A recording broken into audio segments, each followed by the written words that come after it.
I have to get this up. Oops.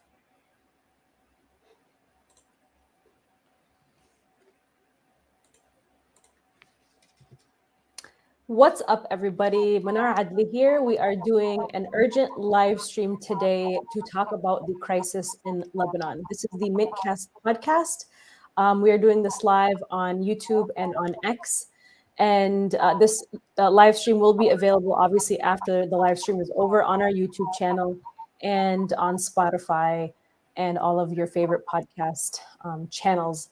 And so, just a couple of things before we start the live stream. YouTube obviously has throttled us in the past and is currently throttling us. And so just to help us beat the censorship campaign and break through the fog of war, if you can engage with this live stream by sharing it, putting a comment, and subscribing if you haven't already, giving it a thumbs up, we'd greatly appreciate it. And again, my name is Mnar Adley, and I'm the founder and director of Mint Press News.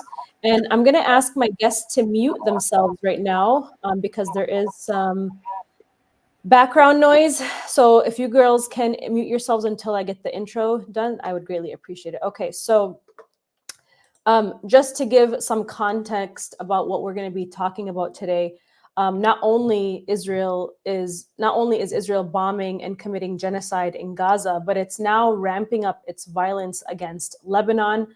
In the past few days, massive Israeli strikes on Lebanon have killed more than 500 people in what has been described as Lebanon's bloodiest days since the 1980s. So over 100,000 people have fled the south of Lebanon as Israel is planning a ground invasion. We have yet to know if that will actually happen or not. This bombing campaign was preceded by a huge terrorist attack whereby Israel remotely detonated thousands of Lebanese pagers, wounding thousands of people, including women and children. And it has also stepped up its missile attacks on Syria, killing dozens at the same time.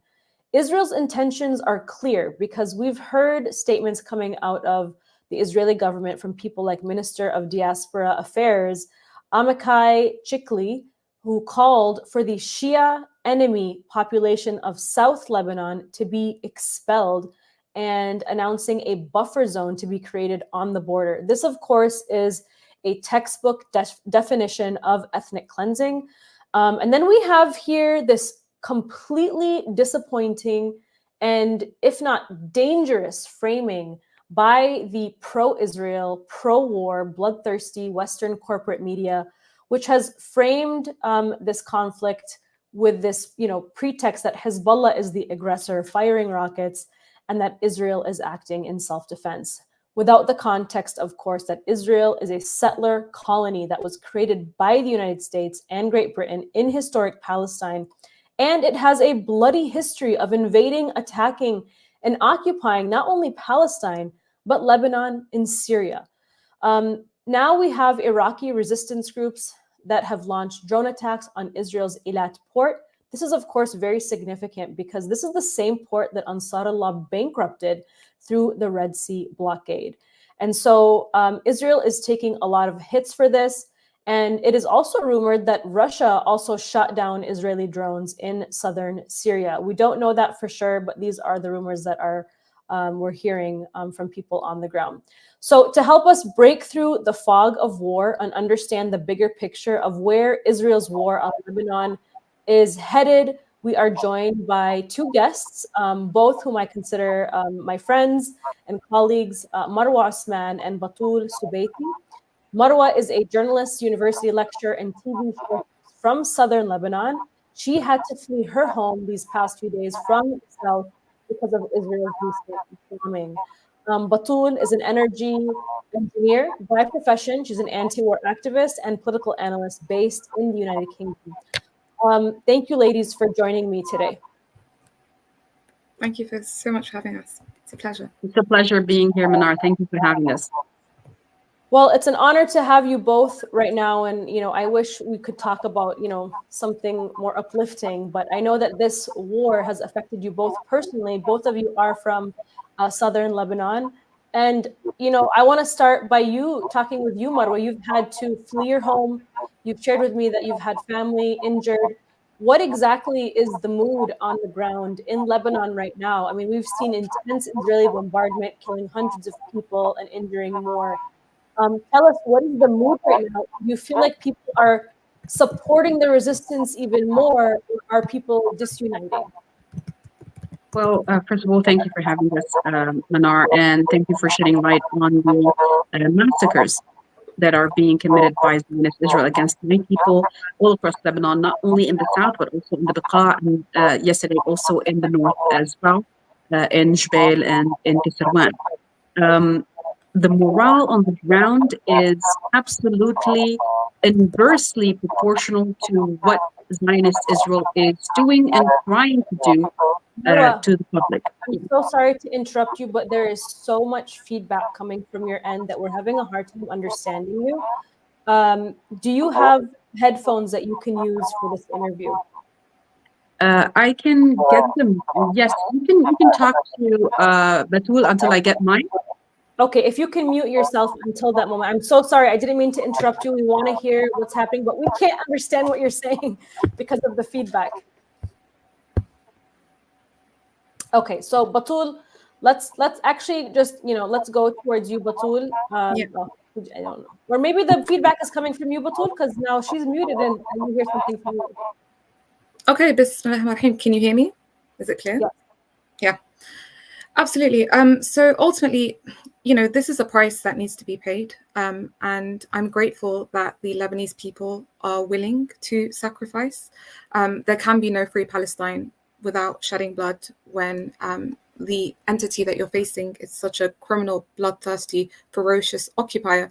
I spoke with some of our relatives in Lebanon yesterday, and they shared ultimately how high those spirits are amongst the people. Despite the relentless bombings, you have those who, even in the wake of the Pager terrorist attack, were offering to donate their eyes to those who had lost them.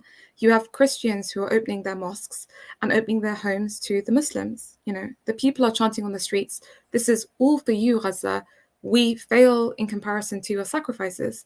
So no matter ultimately how many F-35 jets are flying overhead, how many missiles are raining, this is a resilience that cannot be destroyed. The homes and the possessions, these are things that, yes, they can be lost, but that ultimately, that determination of treading the path of truth over humiliation is something that cannot be extinguished, nor is any of this new to the resistance or the steadfast people of Lebanon. Dahir was carpet bombed in 2006. We know that today the resistance is 100 times stronger. So blood has that effect of making the resistance stronger and actually rallying the people behind the cause and uniting them. And we know that the resistance has set its goals. It has been achieving them. The people of Lebanon know that. In fact, the world knows that, because unlike the Israeli occupation entity, the Islamic resistance of Lebanon doesn't impose a kind of military censorship on its losses. It's clear that the Israeli occupation entity reigns supreme when it comes to its destructive capabilities, and when it comes to its high intel and precision. But despite that, it's not been able to achieve a single one of their strategic military objectives in this war. And the Islamic resistance of Lebanon has been winning. And ultimately, it's the victors of the war that will have a say in the region moving forward. And the people know that. So the people also know that the civilian killings that they are being subjected to will only hasten the attacks against the occupation entity and will bring it closer to collapse and closer to demise. But ultimately, the main point to make over here is that this is a war of morale. The whole objective for the Israeli occupation entity right now is that it's unable to defeat the Islamic resistance of Lebanon. If it wasn't able to do that, 20 years ago, it cannot do that today. So instead, they resort to killing civilians in hopes that the civilians will do the work for them and will pressure the resistance to stop its support for Gaza. But ultimately, that's why they've killed over 600 Lebanese civilians. But the civilians themselves are the ones that stand with Gaza. And you hear that through the sentiments that's ultimately being echoed on the ground. And Marwa, we're very happy to have you back. Thank you so much, Batool. And I think, we've seen a lot of those videos coming out of the south of Lebanon and even out of Gaza, people standing in solidarity from Palestine to Lebanon, showing their support for resistance and showing their support in standing up to Israeli aggression and occupation. Maybe the feedback is coming from my end, ladies. I don't know. All right. So Marwa, if you can just tell us what the morale is like. I know you've had a very tough week here. You've had to flee your family. Some of them have been injured. Um, Tell us what's the mood like in Lebanon right now, and how people are uniting. Okay, I hope you hear me better now, ladies. Thanks again, Mnar, for having us and for allowing us to voice the narrative of the natives of this land against the obvious Zionist and Western narrative that has been basically just it has been like a flood over the past year that is censoring any sort of narrative that comes from the ground. Let me go further back than what happened this week to what happened last week, because last week what happened on Tuesday and Wednesday, September 17 and September 18, was a horrific attack that preceded this barrage of airstrikes on civilians across Lebanon, especially in the south and in the Baqa region. What happened on September 17 was nothing short of a terrorist attack by Zionist Israel, which feels proud that it actually committed such a terrorist attack at such a large scale for the first time, maybe in history, breaching such a security for another sovereign nation. The attack, I'm talking here about the attack of the pagers and what came afterwards, the attack of the walkie-talkies the day after. On those 2 days, on the first day, the first minute, dropped 4,000 injuries and a lot of martyrs down the road. But the first minute, 4,000 injuries. The second day, it was 800 injuries and a lot of martyrs. We had more martyrs on the second day than we had on the first day. And from those two attacks, we have permanently disabled 1,200 civilians and Hezbollah office workers. These are not combatants. These are members of Hezbollah, yes, but in civilian wardrobe, working in civilian areas. And these are doctors and nurses that were attacked in their work while they were aiding other humans, simply because they had the explosive-ridden devices that Israel was able to ship into Lebanon. Months, even some report by the New York Times says in 2020, the summer of 2022. So even years before Israel decided to detonate them. That was followed by an airstrike on the southern suburbs of Beirut, and that was a whole experience on its own on Friday, Mnar. The rockets whizzed above my building. The only thing that I could feel is I felt that something hit the foundation of the building, and we thought that our building was falling because the stricken building was just 500 meters away from my apartment building. We thought that someone had gone, like an accident happened and someone went through the foundation of the apartment and the apartment was shaking vertically. And then we heard the whizzing of the rockets, but we couldn't tell what it was. We panicked. We decided to just leave. I just had to put a hijab on and we wanted to leave. And then my husband told us to stay put because apparently it was an Israeli airstrike. And during those times, the best thing to do is to stay put, not to run, because we don't know where the second rocket will land. So we stayed put, but it was horrible. Up until now, we have entered an all-out war, as you can see. But up until now, people are still being pulled from under the rubble in that specific airstrike, which happened on Friday, which, by the way, has the death toll has mounted to 53 martyrs, civilians, added to the commander that was assassinated, Ibrahim Aqil, who was the commander of the Radwan forces, alongside 13 other leaders of the Radwan forces, with other civilians, including at least 7 children. So we also passed through that. And when that happened, many people decided to leave the southern suburbs of Beirut. And mind you, this is my Beirut home. I've already been displaced for the past almost 12 months from my actual home in Khiyam, which is on the border with occupied Palestine. And as I was telling you, I don't know if it's still up or not, because just 15 minutes before I went on live with you, ladies, I got a word that the area where my houses got stricken with an airstrike, with a bomb, and we don't know if the house is there or not. And honestly, I don't care anymore, because the number of human losses over the past year surpasses any kind of material loss. We really don't care anymore.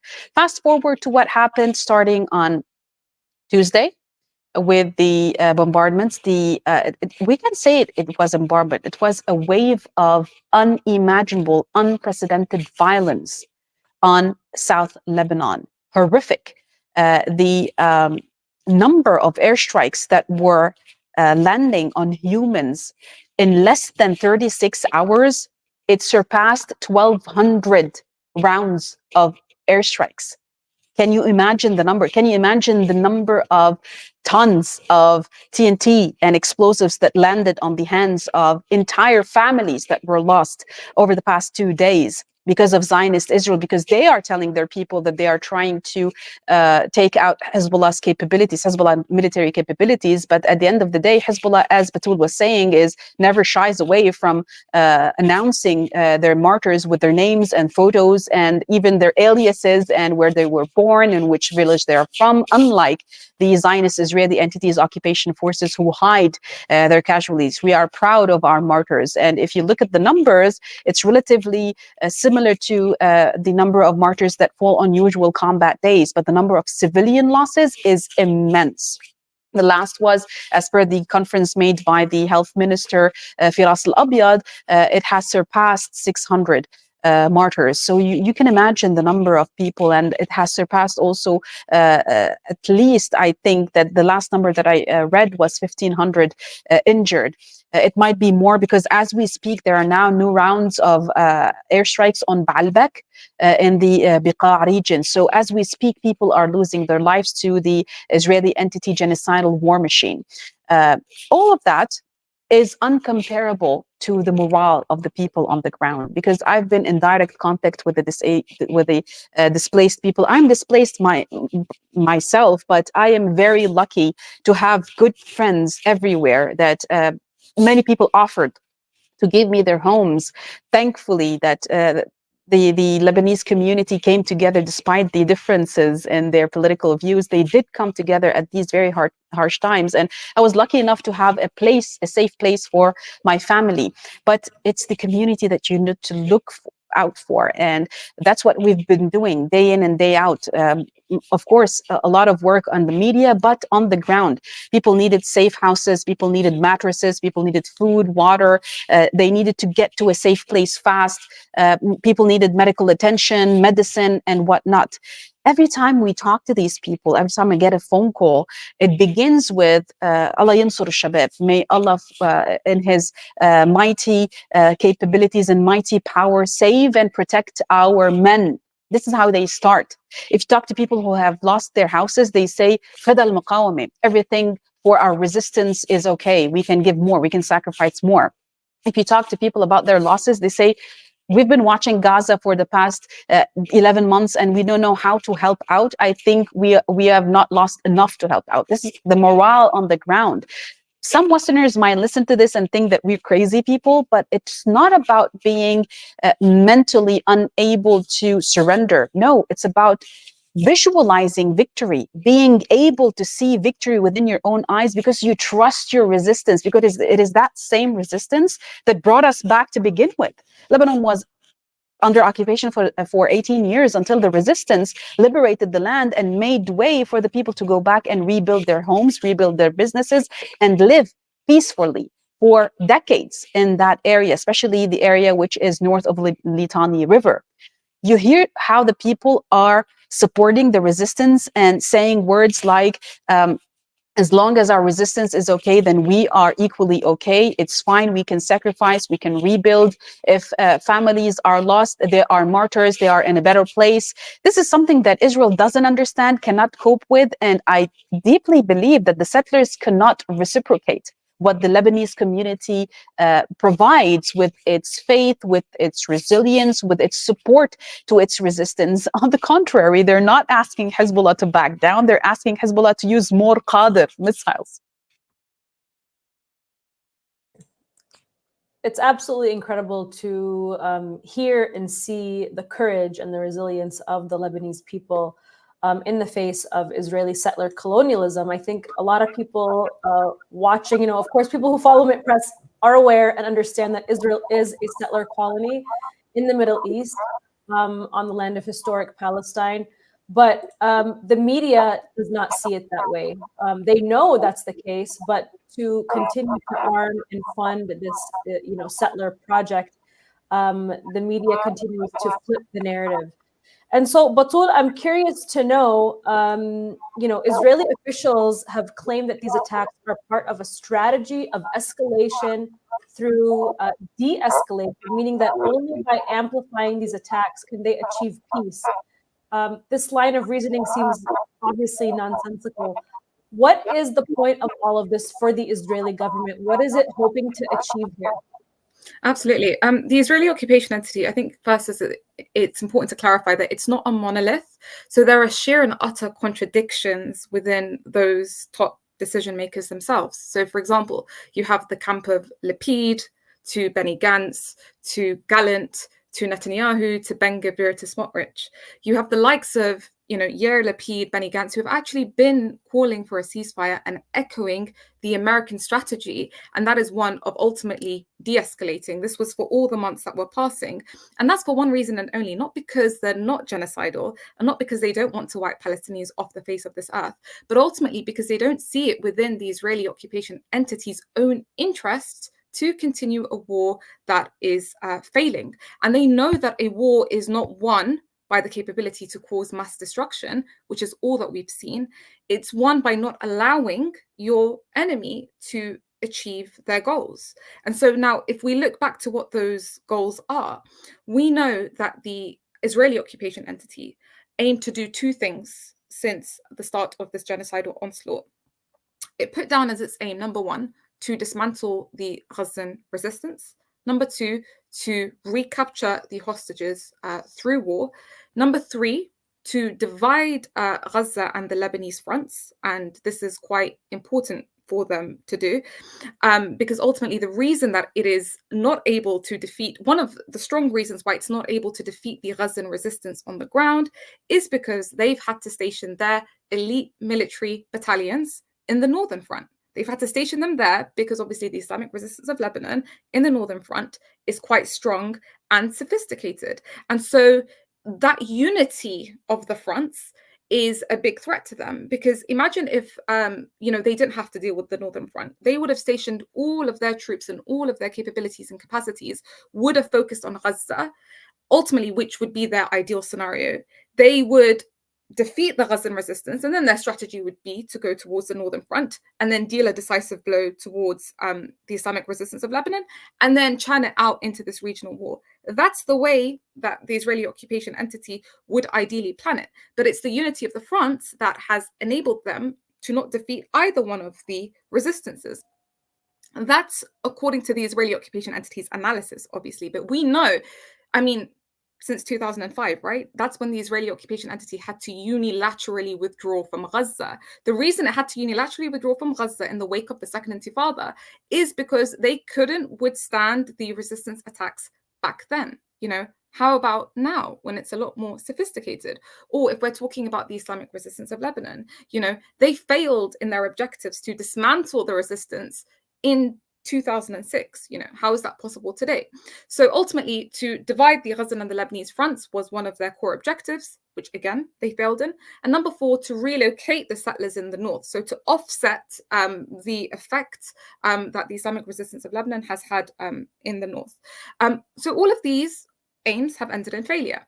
The Islamic resistance of Lebanon, on the other hand, it aimed to, number one, act as a supporting front in exerting pressure to halt the war in Gaza. That's the main key objective of why the Islamic resistance of Lebanon keeps striking key sensitive targets of the Israeli occupation entity, and that was mainly on the borders, so targeting its intelligence, its radar, its air defense systems to essentially shut the eyes of the occupation entity and its military so that they are able to strike other more sensitive strategic locations as a retaliatory measure to both the occupation entity strikes on Lebanon and also coming to defense of Gaza, of course. So the Islamic Resistance of Lebanon has succeeded in that objective. And number two, one of its key objectives is to prevent the Israeli occupation entity from achieving its goals of defeating the Gazan resistance. And today, the Gazan resistance stands strong. The reason it is standing strong, of course, is because of the high morale that we see from these resistance fighters on the ground. We've seen them come at zero distance from the Merkava tanks. This is in stark contrast with the Israeli occupation entity that has displayed its soldiers have displayed zero morale. They've entered Gaza and it's like they don't know what they're doing. They don't know where they're going. They're constantly monitoring, scared that they're going to fall into ambush, scared that they're going to be booby trapped, essentially. They're afraid to go into the tunnels. So it's exactly as Marwa said, that settler society, the soldiers are a reflection of the Israeli occupation entity at large. That is a society of luxury. It's not a society of war. It cannot withstand war. And so we've seen that the Islamic Resistance of Lebanon has succeeded in all of its goals. The Israeli occupation entity has failed in all of its goals. And it is precisely because of this reason that you have, for example, America, that for all these months has been trying to push for a ceasefire, has been saying, okay, well, we've given you all of the arms of the world. We've given you all of the ammunition of the world to just do something on the ground, just defeat the Gazan resistance, achieve one strategic military objective, at least figure out how the tunnel networks are functioning, at least locate Yahya Sinwar, Mohammed Daf, achieve something which you can come out of this war stronger. But in actual fact, what's been happening is as time has been going on, the Israeli occupation entity has been falling into a greater pit hole. And that's why if you analyze the speeches or the words of the top Israeli military analysts, like the head of the major general of the reserve army, Yitzhak Brik, when he says that if this war continues at the rate that it is continuing, the Israeli occupation entity doesn't even have 2 years left. The reason it doesn't have 2 years left is because all of the components for a country that makes it capable of surviving are deteriorating. We've described the military front and how they do not have the morale on the ground, how even when it comes to ammunition and tanks and spare parts, they're running out because ultimately all it's done is the capability of mass destruction. That's all it's demonstrated. You mentioned in the beginning, Mnar, about the striking of Eilat port and Eilat becoming bankrupt. Today we're seeing the Haifa port also sustaining, attacks.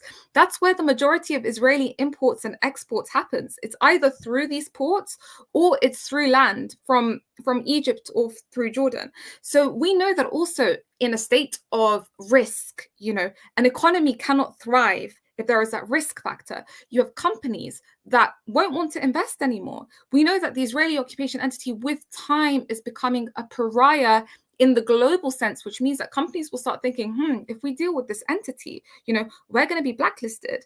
We're going to be boycotted. And we know that politics runs on power and ability. No one respects a failing entity, and the whole kind of contract, the whole relationship of America with the Israeli occupation entity, it's like, we are funding you. We are giving you the oxygen to breathe for you to fulfill our interests. And that is for you to act as a functional role for our interests in this region. Israel, you need to protect us. Now our job is to protect you from all of these resistance attacks that are coming from left, right, center.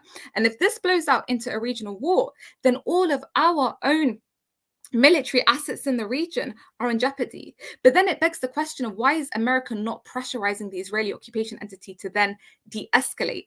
And this is another important point. And we have to see this within the context of also, the American elections that are going on and how it's difficult for America to take strong and decisive decisions. Netanyahu has more room to maneuver. And also more crucially, anything that weakens the Israeli occupation entity. So, for example, if America decided to suspend its arms or to put Netanyahu on the terrorist list or Ben Gvir or Smotrich, which it can easily do, America has 101 cards that it can use against the Israeli occupation entity. What that would do is it would weaken Israel at the expense of what? At the expense of a stronger resistance. So the point is, right now, during a time of war, America, in some respects, has to walk with the Israeli occupation entity's strategy. It has to walk with its blindness and its dumbness because it's in an emergency. It's like the house is burning, the house is on fire.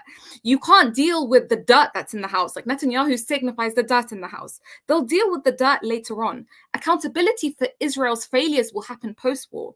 And I do believe that accountability will happen because the Israeli occupation entity, not because it's been indiscriminately killing civilians, but because it has failed to defeat the Ghazan resistance. It has failed to do the thing that it was created for. So to go back to the primary question, why is the Israeli occupation entity ultimately ramping up its efforts? Because it has reached the point where it's like, 1 year in, we've not defeated the Ghazan resistance. The reason in their assessment, they decided to put all of their offensive efforts on Gaza since the start of the war is because they considered Gaza the easier front to defeat. It's like, this is like a walk in the park compared to the Islamic resistance of Lebanon.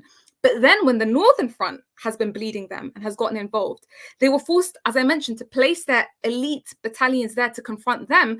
And now they haven't achieved either. So in their assessment now, in their delusion, of course, they're thinking if they can focus the majority of their efforts in the north, on the Lebanese front, they hope they can pressure the resistance enough to reduce its support for Gaza, so then they can come back to Gaza and refocus all of their efforts in Gaza.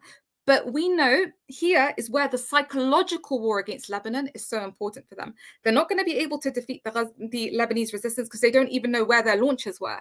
In the wake of when they were doing the preemptive strikes, as they were anticipating the Unit 8200 attack, they attacked ground that was empty. They didn't even know where the Islamic resistance of Lebanon's launchers were. They didn't strike a single launcher that affected its capability to fire the missiles, essentially. So it has no idea in that sense. All it can really do is targeted, precise strikes at Lebanese commanders because their intelligence is strong and because they have a strong network of agents that can, for example, locate where the leaders of the resistance are. And they have the really accurate missiles and drones to target at that specific point. That is their strong point, yes, but despite that, it's not achieved a single strategic military objective on the ground. And here, the psychological war against Lebanon is so important. If they can strike the Lebanese civilians enough, they hope that the Lebanese people will not show morale and will start blaming the Lebanese resistance for turning Lebanon into Gaza. But as we've been discussing, the complete opposite of that is happening. So whatever way you look at it, Mnar and Marwa, it's a lose-lose situation for the Israeli occupation entity, and they're only hastening their demise because the resistance targets and their bank of targets have only expanded, and the rules of engagement have expanded in a way in which the resistance is achieving its goals even further. The only price that's being paid over here is the hefty price of the pure blood that's being shed. But of course, as we know, this pure blood is not an ordinary blood, and it's not going in vain because liberation cannot come about, as I mentioned, except without blood being given on the ground, because we're dealing with such a ferocious occupation entity. And I think people need to remember that this is resistance to Israeli occupation and settler colonialism in the region. And the people of Lebanon, the leaders of Hezbollah, have shown their solidarity and unity with the Palestinian people, taking this cause upon themselves, because not only are they defending Palestine, but Hezbollah is defending the south of Lebanon. I mean, we know that if Hezbollah did not exist, southern Lebanon probably would have been taken by Israel a long time ago. And in fact, maybe the Lebanon that we know today wouldn't even exist as well. And I'm so sorry to everybody for my feedback. I tried to fix it. It didn't work.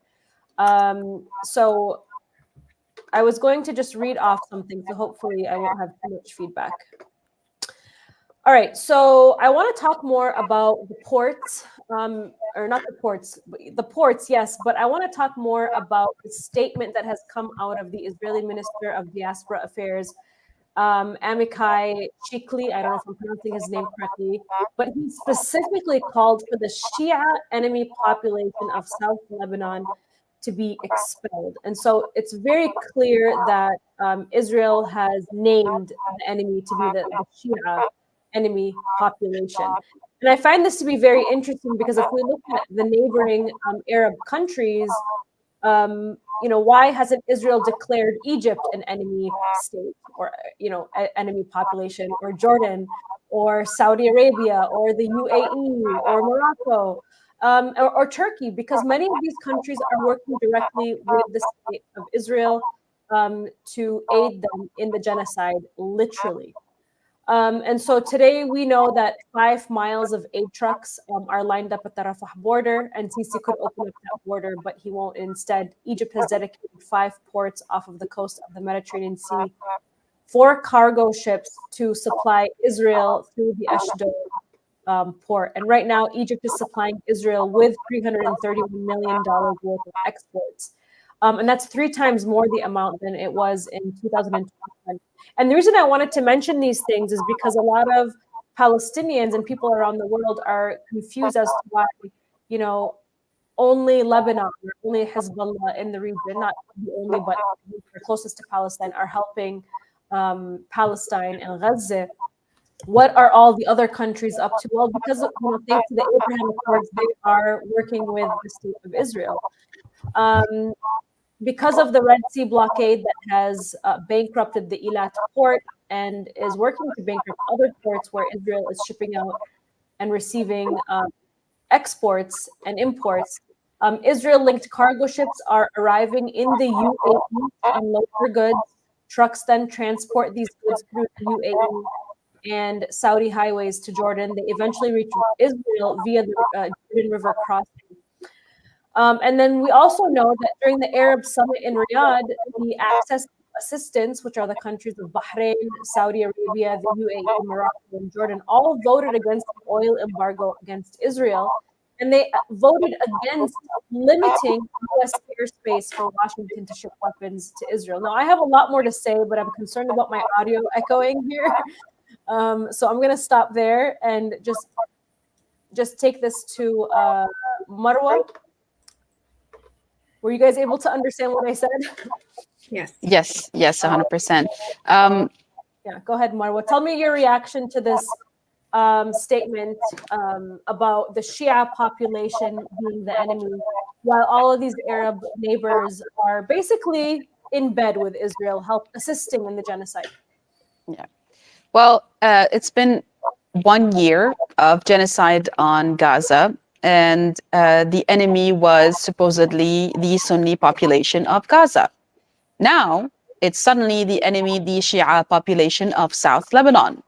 And believe me, if Egypt, for some miraculous reason, creates its own resistance factions, Israeli entities' primary enemy in Egypt will be the Fatimiyun of Egypt.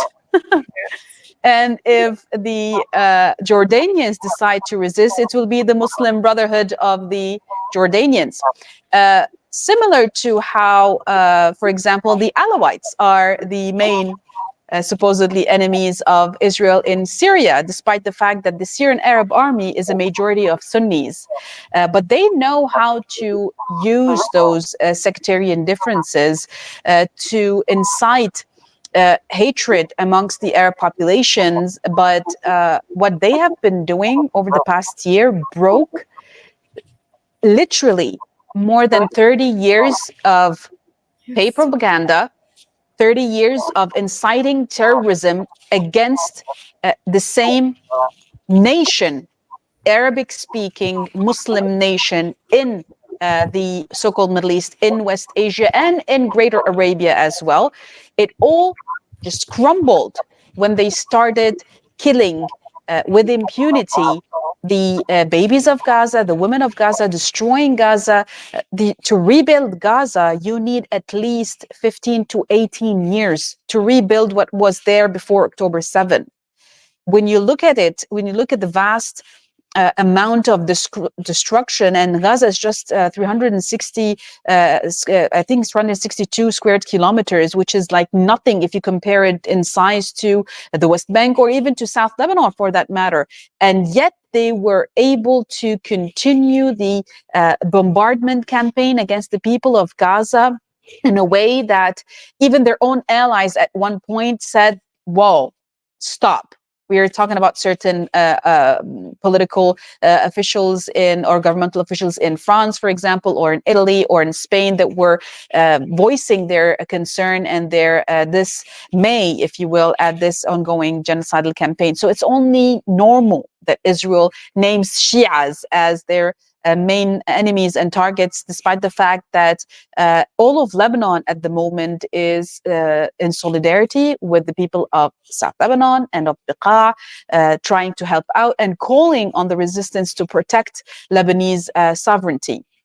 Now, something very important you mentioned, Mnar, was the help, the economic and logistical help that Zionist Israel has been receiving from countries like Egypt and Jordan. You know, the Jordanian king was flexing his muscles on board that plane with throwing food, killing more Palestinians when he threw food at them from airplanes to show that he is helping break that siege, when in fact the plane did not even fly over Gaza and the food were not allowed to be thrown to the people of Gaza until the plane landed in one of the Israeli airports and it was checked. Like even the smallest screw on board of that plane was checked and double checked by the Israeli entity. How shameful it was to see that happening on live TV.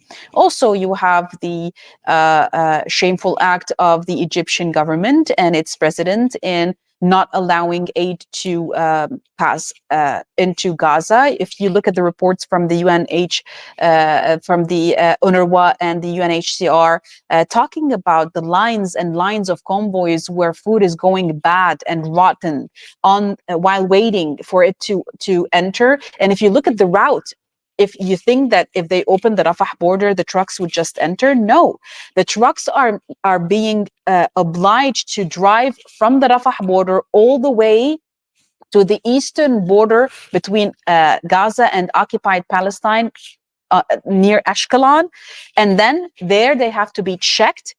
And then they have to go into the Netzarim junction and then either go up north or go down south.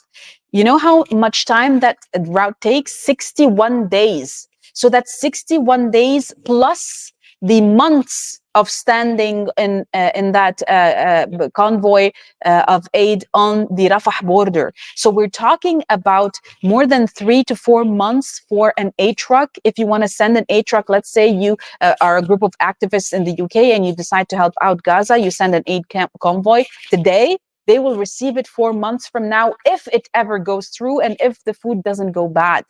This is how things are being operated on the borders of Gaza. So this is the definition of a genocide. You're not only bombing them, annihilating them, destroying their cities, destroying every aspect of life, anything that would give them the necessities of life to sustain a good, respectful, dignifying life with clean water, with food, with sanitation, with medication, with housing and schooling. You're also denying them food and aid. That's the deliberate starvation of a population of 1.9 million displaced at the moment, despite the fact that it's 2.3 million in Gaza, but it's 1.9 who are continuously displaced. 90% of the population in Gaza has been displaced 10 times in a row over the past year. So, and these are all numbers according to the UNRWA report, the latest report that was issued on Wednesday, September 18.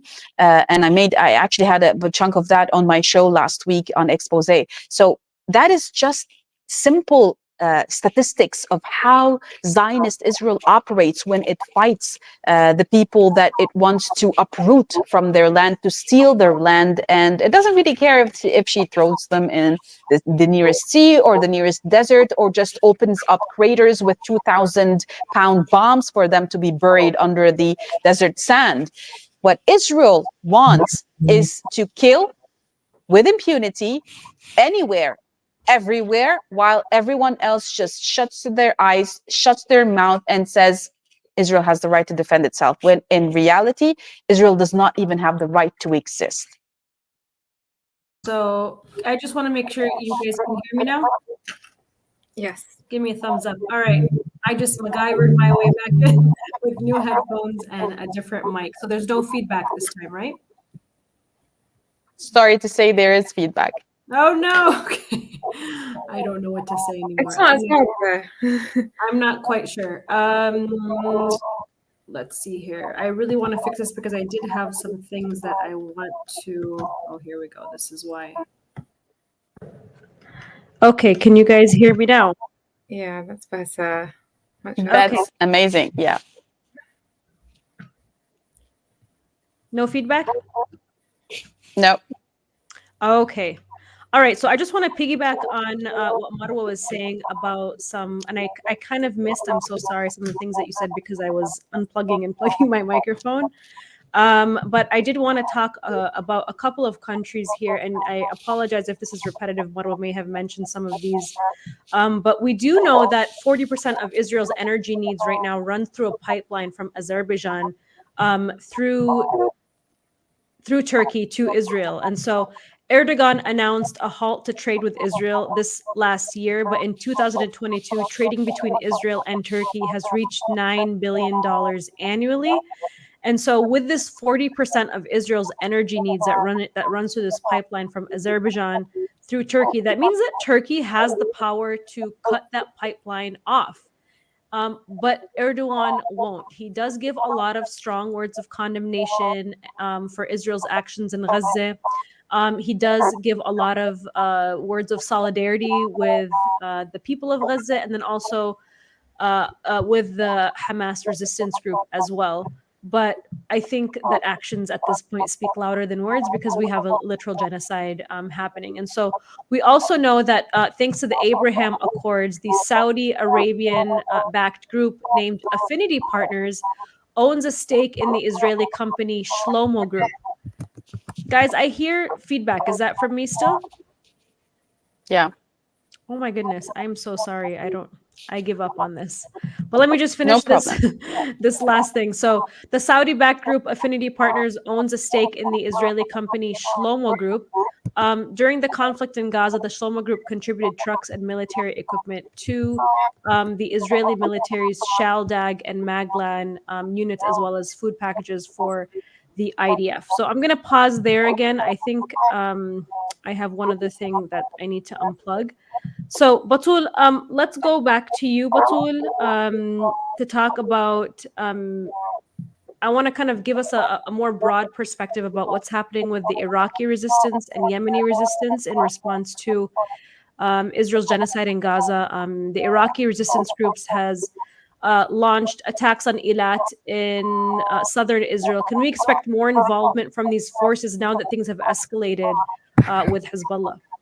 I definitely do think so, yes. I think we're going to see the supporting fronts expand. Essentially, the way that it works is the closest front gets involved, and then the closest, and then the closest, depending on how much need and necessity there is for it to get involved at a particular moment in time. So when the war was raging in Gaza, the primary front of support, of course, was the Islamic resistance of Lebanon. And then secondary to that, of course, you had the Iraqi resistance that was periodically flying its drones into the occupation entity and its missiles, but was primarily targeting American bases as well, Ain al-Assad specifically, to get it to a point where ultimately it's dysfunctional. You know, the amount of times you're attacking it is greater than you're able to replenish it and to repair it, to then apply pressure on the United States of America. So right now, because this war, of course, has expanded, and we're seeing that the rules of engagement themselves have expanded, to exclude the heart of the Israeli occupation entity. We've only so far seen one strike on Tel Aviv, which was the one yesterday that hit the Mossad HQ. And we're seeing that, of course, with Dahia, you know, Dahia in Beirut has been attacked several times, but it's not at the level where it's, you know, completely indiscriminate like the rest of Lebanon, where it's just dropping on civilians left, right, center. It's still more targeted in the Dahia. But currently we're seeing that the rules of engagement is that all areas up to Haifa in the occupation entity are up for targets in an open account fashion. by the Islamic Resistance of Lebanon.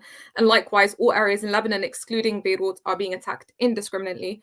So that means, all the civilians themselves are primarily the targets. And so I believe that this situation, this status quo, will likely continue from now, at least until the American elections are over. And I believe at the same time, we are going to see ramped up efforts from, and we've already seen that as you've described. There have been several drones so far in this week that have been fired by the Islamic resistance in Iraq. So the one that hit not just Eilat, but there was one in the Jordan Valley that hit an Israeli military base that was also successful, and that was on fire, and that footage can be seen online. And I do believe that Yemen, it's also expected that Yemen will also become more effective. I think we'll see a preparation for more special efforts and operations as well, more targeted, whether it's from the sea, whether it's on the ground, or whether it's even, the Islamic Resistance of Lebanon launching an offensive in areas inside the Israeli occupation entity. I think that's also a possibility. And I do think that there will be preparation also for a potential ground offensive. I'm not of the opinion that that would happen now, because the Islamic Resistance of Lebanon actually wishes for them to ground invade and to face them rather than to have them target civilians from the sky. That way it will become a big trap for them, for the occupation forces in that case, and they can target them much more easily and they can harm them much more greatly on the ground. And I mean, theoretically, the Israeli occupation entity, soldiers can go beyond the borders that are demarcated. But no, I don't think that's going to happen soon. But bear in mind that also the resistance can do the same. So they can go into the Jalil, the Galilee area. Can I mention something about this idea of ground invasions really quick? Just a comment about this. When Israel kept announcing it's doing a ground invasion in Gaza, I mean, it's all big talk. It's big talk. The second they entered Gaza, we saw all of the videos coming out from Hamas showing just how they were targeting these Israeli soldiers in ease. And the same thing in terms of like southern Lebanon. We keep hearing Israel talk about the ground invasion, but we all know that the Israeli military is incapable of dealing with Hezbollah from the ground. Do you agree with that? Yes, we are absolutely. yearning for it. We are yearning for it. You have no idea. People are displaced, far away, little to no food, sometimes no mattresses to sleep on. We heard on the news that yesterday the Zionist cabinet gave a green light for an invasion. We've been waiting. I swear to God, this morning at 5 a.m. I woke up for the Salat, and I was reading on the WhatsApp group that there was some sort of an infiltration into Zionist Israel, and people were celebrating. And apparently, like 2 hours later, the Israeli entity military releases a statement saying that it was, I'm sorry to say, 3 wild boars that entered the areas, and they initiated all sorts of panic amongst the Zionist enemy. We promised you to see something unprecedented if Zionist Israel decides to invade the southern part of Lebanon. You will see, for the first time since 1948, liberated Palestinian land. And I swear to you, on my life. I just want to mention something quickly, Mnar, from the enemy's media, so from the Israeli occupation entities media. I think it was Yedioth Ahronoth, in which they actually said this very recently. I think it was yesterday or today. They said that the Israeli occupation entity's behavior is similar to its behavior at the beginning of the 2006 war, when it believed it would defeat the Islamic Resistance of Lebanon through air power and without a ground invasion. When the air power failed, they couldn't defeat the morale of the people. Then the Islamic Resistance of Lebanon continued to fire onto cities and towns in the Israeli occupation entity, which is exactly what we're seeing today. Then Israel was forced to invade Lebanon on the ground, and this invasion did not achieve any single one of its goals. Just remind people, this is 2006. We're talking about 18 years ago. According to every top analyst, strategist, anyone you ask, the Islamic Resistance of Lebanon today is 100 times stronger than it was in 2006. Now, if they weren't able to achieve those goals in 2006, how are they able to achieve it today? And it's exactly as you said, Mnar, also, if they couldn't recapture 362 square kilometers in Gaza, and if they weren't able to ground invade and achieve their objectives in the weakest front of the whole resistance axis, the weakest link, you could argue, is Gaza and the West Bank.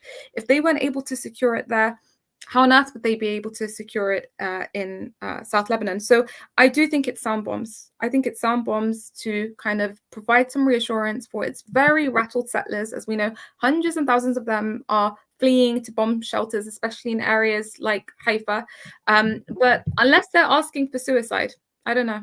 But they've proven that they are. So that's another question mark that I put. But really, it's against their interests. I think that's the main point. And I want to move on to talk a little bit about Syria now, because, you know, people are talking a lot about what's happening in Lebanon, but if people didn't know, Israel has basically been bombing Syria for years, and they were bombing Syria at the same time that Israel was bombing South Lebanon. They bombed several targets in the heart of the country. However, reports are believed. Hold on a second. Hold on, let me get my question together. It is believed that Russia reportedly shot down 13 missiles heading towards Tartus, where a Russian military base is located. I don't know if I pronounced that city name correctly. What could Russia's role in all of this be? I mean, are we seeing like a new, new strategy from Russia to take kind of a more hardened approach when it comes to Israel in the region? Batool, what do you think about this? Of course, entities, I think, like Russia and China, they are the type to kind of introspect and look at the status quo and see how it's developing in front of them. And of course, for them, they care about strengthening and consolidating their power, you know, not just regionally, but we're talking about an international sense. I mean, they're working towards creating a unipolar world. In that unipolar world, the Israeli occupation entity has no place whatsoever. And they're very much aware of that. And they understand that. And they're seeing the shift in the power balance on the ground. And I don't think any powerful entity will side with a weak entity, you know, and that's what we're seeing unfold before us. The Israeli occupation entity, in the real sense, has become a pariah in the global sense. So I think even post-war, this is of my opinion, post-war, even America itself will have to think of substitutes for the Israeli occupation entity. It will have to shrink it to match its true size, because we know that politics runs on power and ability, and the weak has no place in the dirty world of politics. So, of course, entities like Russia and China, they are the beneficiaries in this situation, where ultimately there is a power vacuum that gets created when the Israeli occupation entity is weak, when American presence in the region is weak, and that is an opportunity for them to consolidate themselves more regionally. And the people of the region actually welcome this, because they've seen goodwill from Russia and China. So when you talk about, you know, Russia's role, for example, it was Russia's participation in the Syrian war by providing the air capabilities, you know, and it was the Islamic resistance of Lebanon on the ground that prevented the black flags of ISIS from reigning. Whether people like it or not, the head chopping caliphate was not able to reign because of Russia and the Islamic resistance of Lebanon and Iran's critical and crucial support during that war. So, of course, an entity like Russia will, at the end of the day, think what is conducive to its interests. But there's an alliance right now that is happening in the global sense, where when we're talking about BRICS, we're talking about entities that are sick and tired of unilateral American transgressions and hegemony that are forming. And that circle is only widening and getting bigger and getting stronger. And Russia and China are entities that sit at the helm of that. So, you know, of course, you know, Russia in this situation is looking at the situation and is, you know, that's ultimately to the advantage of the formation of this multipolar world. That's to the benefit of everyone. And Marwa, you know, I actually met Marwa while I was covering the war in Syria. So I don't know, Marwa, if you remember that. You were always you're one of the best journalists that were coming out of the region to cover the U.S. backed insurgency, I guess you could say, the Western and Saudi-backed insurgency in Syria. And so when you see what's happening in Syria now with Israel escalating, I mean, what is the bigger picture here? What are Israel's goals?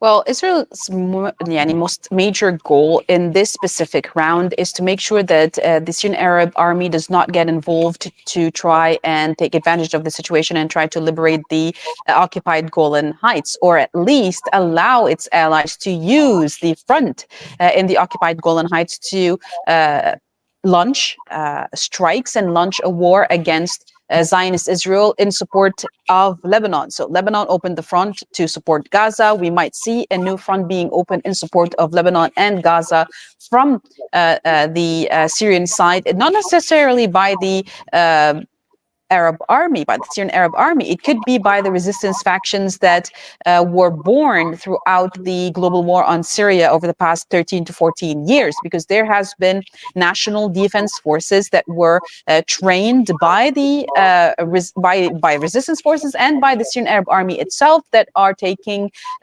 control of certain situations in certain areas, especially those areas that were taken by ISIS, by Nusra in Aleppo, by ISIS in Tadmur, and in the eastern part of the Euphrates. We saw a lot, especially over the past 3 months, where certain Arab tribes in the eastern part of the Euphrates were in direct combat operations against the American presence in the eastern part of the Euphrates, to a point that the Americans had to bomb them, had to actually take their F-16s and bomb them. And they had to push the Kurds in the eastern part of the Euphrates and the northern part of Syria to engage with these tribes, to try and create some sort of a schism between a Syrian group and another Syrian group.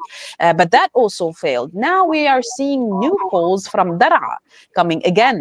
Daraa is the main region which ignited the global war against Syria. We're seeing new statements that were issued like 4 days ago, saying that they are preparing to launch attacks on checkpoints of the Syrian Arab Army and its allies across the southern part of the country. Who do you think is operating these people? Who do you think is arming them? Who do you think is supporting them? The same people that have been doing so for the past 13 years. If you just do a small research and say Nusra warriors, or what do you call Syrian rebels and Israeli forces, you could see videos of them coordinating attacks, getting training, getting medical attention in hospitals inside occupied Palestinian territories under the control of the Zionist entity forces.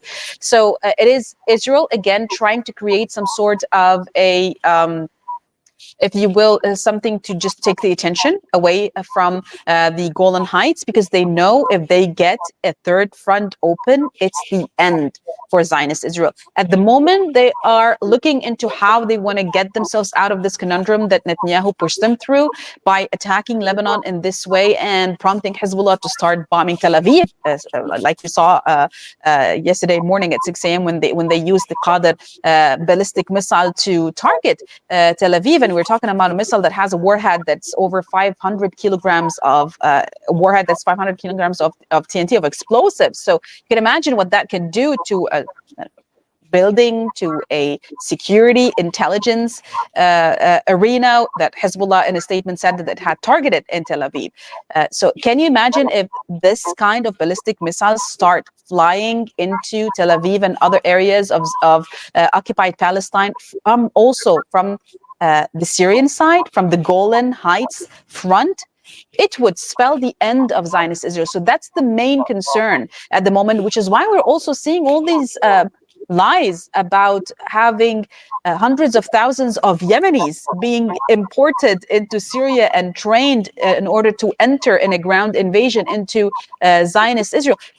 They're not needed. Syria doesn't need, despite the fact that Yemenis would be very delighted to actually do that, but Syria doesn't. It has its own national defense forces. It has its own Syrian Arab army, but even the Syrian Arab army doesn't need to open that front. It's enough for the resistance factions inside of Syria to open that front, and this is what really scares the Zionist entity. And you also have the front that the United States of America is trying to take care of, but is failing miserably to take care of, is the Iraqi front. Iraq has been doing an excellent job over the past week in trying to support the Lebanese resistance by targeting not only Elad, but also Haifa. And we've seen how the swarms of drones that were sent from Iraq were actually reaching their targets without being stopped. Jordan did try to intercept them at one point because there's no shame whatsoever in Jordan left, not even an ounce of dignity. But still, the drones were able to bypass these air defenses and reach their targets and create this new kind of fear within the settler colonial community. They don't know whether the drone is coming from Yemen, is it coming from the Mediterranean, is it a ballistic missile from Hezbollah, is it also because we stopped talking about the missiles that are also flying from Gaza into the kibbutz area in the Gaza envelope. They're still firing rockets a year after the genocide began. This is the worst case scenario for Zionist Israel, and Netanyahu is adamant on taking them head first into the nearest wall. And look, whatever the price is, I mean, human-wise, with the damage that's going to be caused by the genocidal war machine of Zionist Israel, whatever the cost, we have Algeria that paid 1.5 million for its liberation. So I truly believe that whatever the number, even if it includes me and my family, it's still not enough to secure that liberation. If it only stops at, I don't know, like something similar to what Gaza went through to get that liberation, trust me, if you go down to the street and ask the Lebanese people, they say that they are ready to pay that price. Because khalas, it's no longer going back to what things were prior October 7. Khalas. It's either them or us. And according to our ideology as natives, you know, the olives on my tree in Khiyam, they are way more worth than all the lives of the colonial settlers in Zionist Israel. Eat just one olive on my tree. And I'm getting there. And I'm picking my olives this year, even if it's going to cost me my life. And you know, it's really important that we get this perspective from people on the ground in Lebanon, especially in South Lebanon, who've been completely demonized by Western media as agents of Iran, right? But you know what Israel has done? It has shot itself in the foot with this war against Gaza. It has shot itself in the foot with this war against Lebanon. It's actually exposing itself, its barbarity, to the world for people who may have, you know, maybe were confused, maybe Israel because of, you know, religious, whatever reasons. It's like now people are seeing the fact that, you know, Israel is a barbaric colony state. It's engaging in apartheid. It's engaging in genocide, and it's completely out of control. Americans are tired of allowing our tax money to pay for this out of control settler state, and people are taking to the world. You know, they're standing in solidarity with Palestine and with Lebanon now. I'm actually speaking at a protest in a couple of hours after I pick up my son from school. You know, there's protests being announced all over the country here in the United States. We have Netanyahu today speaking at the UN, which is being at the UN headquarters in New York. And so there's a lot of organizing against, you know, Israel's war in Gaza and now in Lebanon. But it seems like Western powers, you know, despite them giving us kind of, you know, this lip service and these, you know, hollow words of, you know, we were, you know, concerned about civilians being targeted. In the end, the United States and Great Britain are handing Israel the very bombs and the diplomatic, and they're providing Israel with the diplomatic community to commit these war crimes. And so it really, you know, I'm glad to have you here today to talk about this issue from the Lebanese perspective, because the word resistance has really lost a lot of its meaning in America, you know, in Western circles. The word resistance has been turned against us. We're not even allowed to talk about resistance to occupation. We're not allowed to talk about resistance to war. You know, what Marwa just described, and, you know, you could tell that, you know, all of her words were coming from her heart, because she has been somebody who has lived in the South, who's been a victim of Israeli occupation. And, you know, Marwa, I mean, I'm a survivor myself of Israeli occupation and apartheid. I sat on the rooftop of my home and watched Israeli jets drop bombs on homes in Ramallah.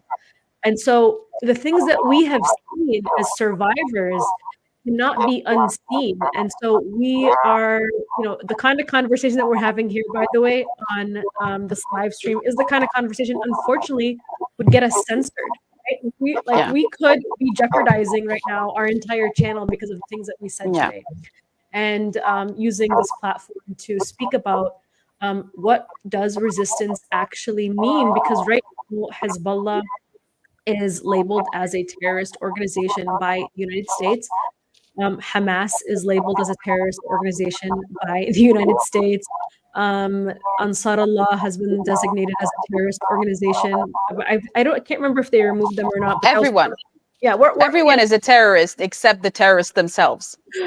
Exactly. And that was the point that I was trying to make, is like, in the end, it's like the people that are actually resisting real terrorism are labeled as the terrorists. It just brings me back to this post 9/11 world that we were living in, when people across the Muslim world were deemed as terrorists. They were portrayed and painted with this one stroke of a brush of civilization, of jihad. But times are changing. I mean, despite the media attempting to do that, I think this time around, when it comes to the war in Palestine, it's completely backfiring. People are seeing a genocide being live streamed on their phones. Of course, that's, soon I think we'll start to see more censorship, more than what we're already seeing, because of that, because people's hearts and minds have been changed by the genocide in Gaza.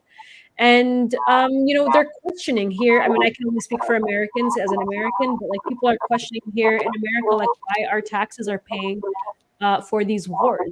It's ridiculous. And so I just want to, I also want to talk about Hassan Nasrallah. Marwa, if you can, give us a little bit more information on who Sayyid Hassan Nasrallah is. I think we should have talked about this from the very beginning, but who is Sayyid Hassan Nasrallah? Who is Israel facing right now in terms of the leadership of Hezbollah? And what is his strategy in dealing with Israel's war? He's the man who's going to liberate Palestine. That's who Hassan Nasrallah is. Sayyid Hassan Nasrallah is the Secretary General of the Lebanese Islamic Resistance. He came to be as Secretary General after Zionist Israel assassinated the first Secretary General, Sayyid Abbas al-Musawi, while he was in the funeral of Sheikh Raghib Harb, who was also assassinated by Zionist Israel.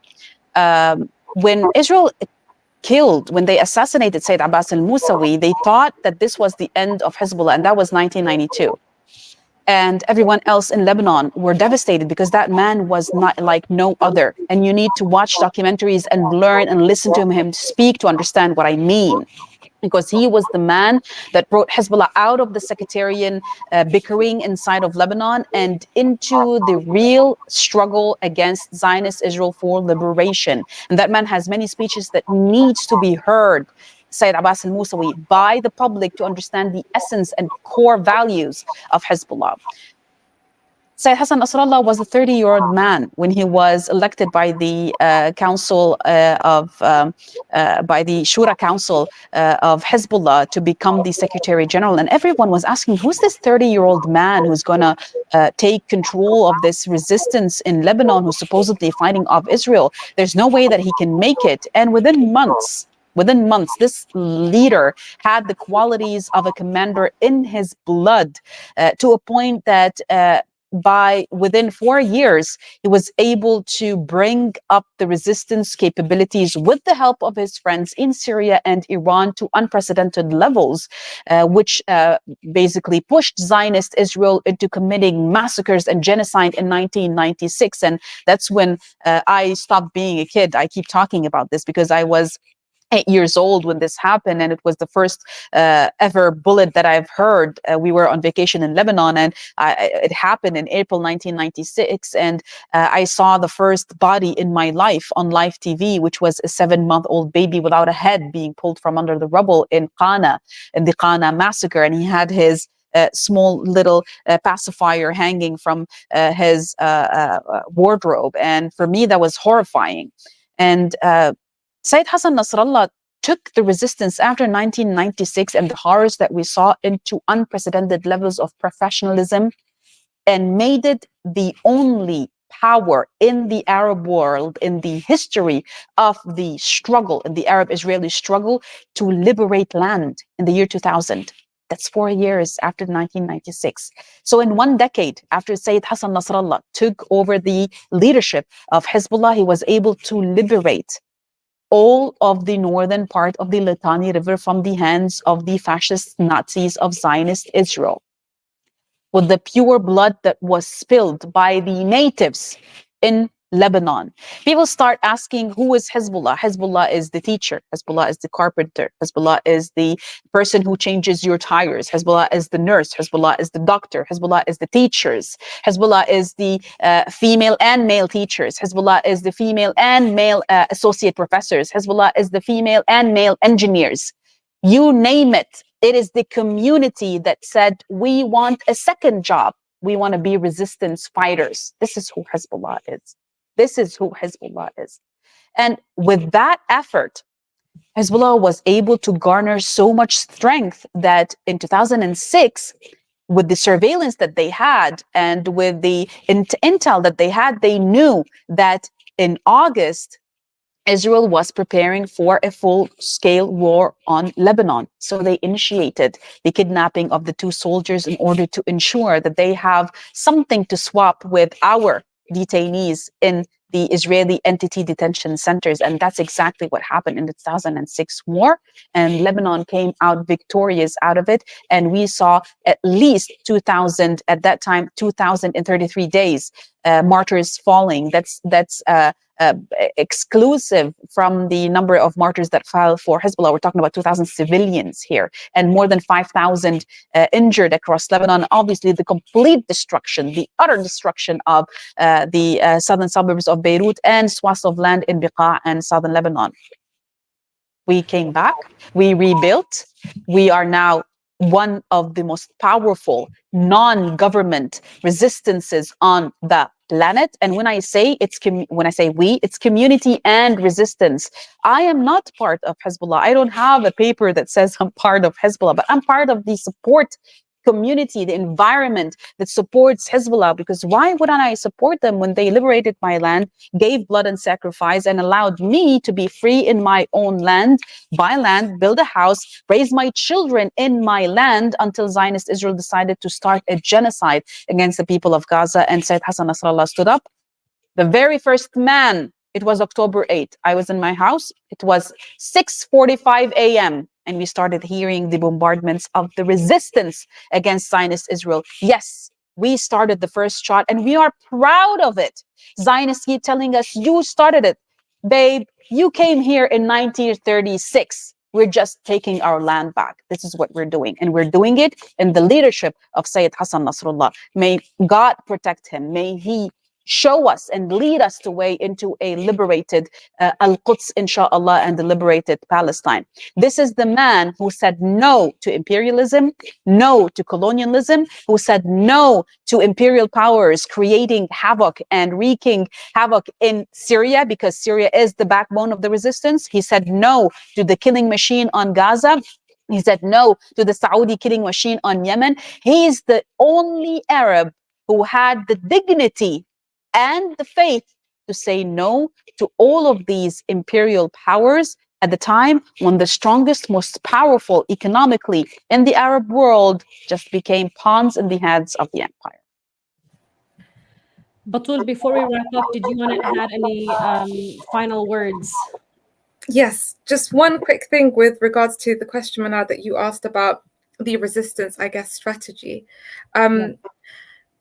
The resistance strategy is that it has quite a cold mind and it's not hot-tempered, as some people would expect. And a lot of the times when people see the extent of the civilian death and destruction, they kind of expect or out of emotion, they say, why isn't the resistance striking harder inside the Israeli occupation entity? But what they fail to realize is that the whole strategy of the resistance axis is within the realms of wisdom. It takes decisions, therefore, calmly and not based on any kind of emotional reactionism. That's exactly how it operates. Of course, we get emotional when we see effects on the ground, but when taking decisions, it's very important that it requires emotions to be on the side. So this is just to reiterate, as Marwa was saying, in the essence of what she's saying, is that the resistance is very strong and powerful because it has accumulated all of that experience on the ground for all of these decades throughout different leaderships that have existed, despite the many successful assassinations that have occurred across the military leadership. The resistance on the ground knows what it is doing. It was nothing 40 years ago. In 1982, when the Israeli occupation entity decided to invade Lebanon, Abbas al-Musawi was, hiding from car to car, for his safety until the Israelis decided to bomb him from the sky, essentially, and they could locate his whereabouts. It was nothing 40 years ago, but 11 months in to this war, it has paralyzed the entire north of the Israeli occupation entity. So this is a long, long struggle. And it shouldn't come as a surprise to us when we see the level of destruction that the occupation entity is capable of, because it reigns supreme when it comes to high tech and weapons of mass destruction. It reigns supreme when it comes to high intelligence and precision striking. So don't be surprised if they're able to take out, resistance leaders in areas like Dahia. They're professionals at that because they have their collaborator networks. Mossad is probably the strongest and the most powerful intel in the world because the Israeli occupation entity cannot survive without strong intel. It's predicated on having strong intelligence. But we cannot expect, therefore, the resistance to have the same capabilities as America and the Israeli occupation entity when it comes to that side of things. The resistance has its style, it has its strength in warfare. It's keeping its pressure high to prevent Israel from achieving its goals.